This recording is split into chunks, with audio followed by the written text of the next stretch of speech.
Olá pessoal, sejam bem-vindos ao Mundo Racional. Kennedy Litaif, o mago do realismo, direto de Manaus, capital do Amazonas, a maior metrópole do norte do Brasil. Trago para vocês o pedido de vídeo feito ao mago pela internauta Doralice Santos. Desde já, meus agradecimentos a Doralice Santos por sua participação. Doralice pediu que o mago falasse porque os brasileiros adoram deuses estrangeiros e não os deuses nativos. Poderia responder que é por causa da doutrinação católica cristã imposta pelos conquistadores, os portugueses. Mas isso seria chover no molhado. Todos sabemos disso.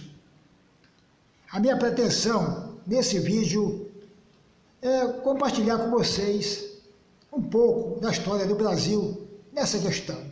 Uma conversa informal sobre isso.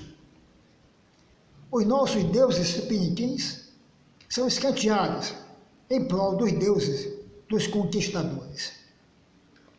Nossos verdadeiros encantados usam outras vestes. São ricos em termos mitológicos e nós sequer os reconhecemos dentro de nossas tradições culturais. Sabemos que o verdadeiro interesse do rei de Portugal era o de estabelecer novas rotas comerciais. Isso é claro, nítido, óbvio. O interesse econômico acima de tudo. Os primeiros nomes dados ao Brasil demonstram de maneira inequívoca. Vocês se lembram da terra de Santa Cruz? No nome dado de Terra de Veracruz? A sociedade portuguesa era permeada da religião católica. O espírito das cruzadas estava impregnado em cada português.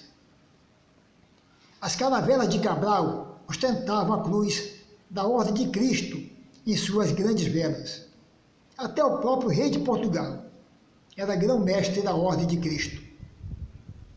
Ao chegarem no Brasil, uma das primeiras coisas feitas pelos portugueses foi fincar uma cruz no solo e realizar uma missa. Acho que todos vocês se lembram de Frei Henrique de Coimbra, certo? Portanto, o catolicismo foi uma marca profunda na colonização de nosso país. Os colonizadores chamaram de gentios nossos indígenas, nome dado por Manuel da Nóbrega, um dos representantes da Fundação Inácio de Loyola. Essa missão católica tinha o trabalho, a incumbência de educar no catolicismo todos os filhos dos colonos assentados, tudo em nome do Deus cristão. Os portugueses pensavam que nossos indígenas não possuíam deuses religiosos. Estavam redondamente enganados.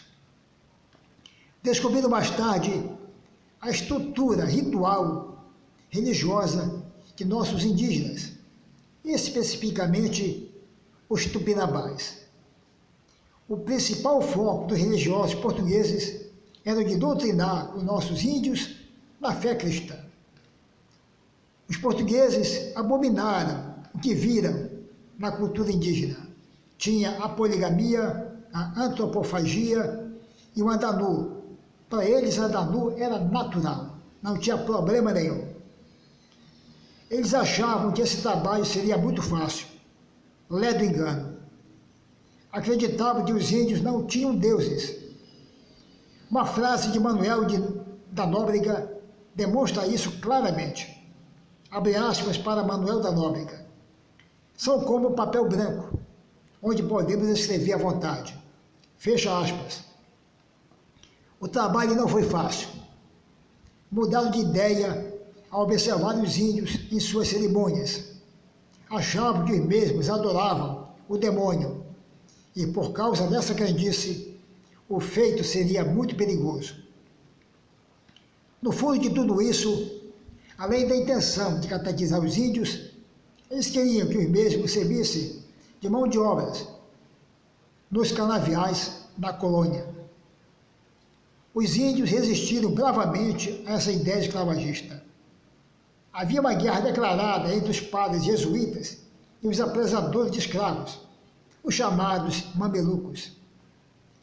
Cada um a seu modo, tentando de todas as formas escravizar os nossos indígenas. Nossos índios, de vez em quando, ouviam um lado, uma outra hora ouviam outro lado, mas na maioria do seu tempo, eles não ouviam ninguém. Eles continuavam a praticar seus rituais antropofágicos. Eles tinham um ritual chamado de santidade, isto é, uma busca incessante por uma terra sem o mal. Houve uma grande resistência por parte dos indígenas, principalmente contra a escravidão. A cerimônia Caraimonhaga era um ritual onde o pajé revelava para todos o futuro paraíso tupi, a famosa terra sem mal. Os padres achavam que era um ritual diabólico. Diante de tamanha dificuldade em catequizar os índios na religião cristã, os jesuítas resolveram inovar. Trocaram o latim pela língua tupi, com a ajuda de José de Anchieta.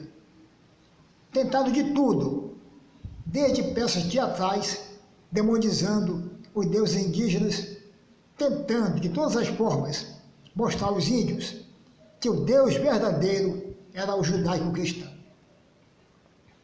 Essa prática tinha eficácia somente diante dos curumins, das crianças indígenas, mas de nada servia perante os adultos.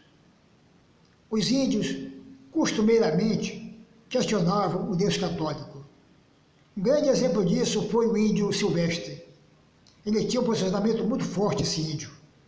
E devido a isso ele foi açoitado, ele foi preso em grilhões. Tudo isso pelo seu próprio Senhor. Havia uma guerra religiosa entre os indígenas e os padres. Os índios zombavam dos costumes cristãos, zombavam do batismo, zombavam da comunhão, zombavam da hóstia consagrada, de Jesus, da Virgem Maria, do Deus cristão, zombavam de tudo. O homem branco foi o maior inimigo de nossos indígenas, trouxendo com eles o cativeiro, o trabalho escravo, sua religião, sua igreja e suas leis. Nossos índios foram os primeiros anticolonialistas. O resultado de tudo isso foi um sincretismo religioso. A terra sem mal equivaleria ao paraíso cristão. A busca desse paraíso indígena, a terra sem mal, no fundo, era uma guerra contra os portugueses colonizadores. Alguns índios foram enganados pelos padres jesuítas, prometendo para eles a terra sem mal, e os coitados acabavam como escravos em fazendas de canaviais. Nossos encantados foram perseguidos pelo Santo Ofício de Lisboa. Houve até Inquisição no Brasil. O visitador, cara chamado Heitor Furtado de Mendonça, enviado pelo Santo Ofício, cuidou das denúncias de heresia contra o catolicismo. Houveram muitas fogueiras e seus condenados. Para você ter uma ideia, meu amigo, a baiana Ana Rodrigues ficou presa em Portugal até a sua morte. Ela foi enterrada e depois de enterrada ela foi condenada à fogueira. Foi o que fizeram: retiraram os seus restos mortais e os queimaram. A vida era de angústia e indefinições. Dito isto, é fácil verificar o porquê nossos encantados são tão rejeitados. Pense, duvide e questione qualquer dogma religioso. Surpreenda-me. Despeço-me de vocês, deixando-os com um pequeno trecho do poema A Inteligência, que é a autoria do mago do realismo, na voz da grande ateia Mara Sangues. A inteligência comumente nos traz solidão, incompreensão, adversários e até inimigos. Pensar é para poucos um refinamento filtrando o joio do trigo. Pensar é o alfa e o ômega da evolução, o santo graal da razão. Kenneth Litaif.